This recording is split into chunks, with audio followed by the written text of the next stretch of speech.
In this video, I will show you how to enable TikTok profile views option. Make sure to watch the video to the end, you don't make any mistake. After you open up your TikTok, all you have to do now, tap on this profile at the bottom right side. After you open up your profile, as you can see now tap on this I section. As you can see now here is the list of here is the option. Now you can be able now to see whoever now views your profile on TikTok. Now my own is turned off, that's why I can't be able now to see the list of the people. Now tap on this back arrow and tap on this three dot at the top right side menu.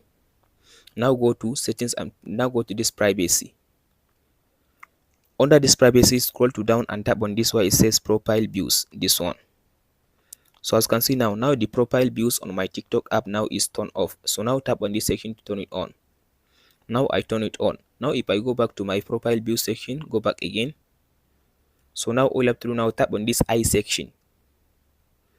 So now as you can see now whoever now views my profile on TikTok, I can be able to see his account on this list. That's it guys. Hope this video helps you. Don't forget to like and subscribe. Thank you for watching guys.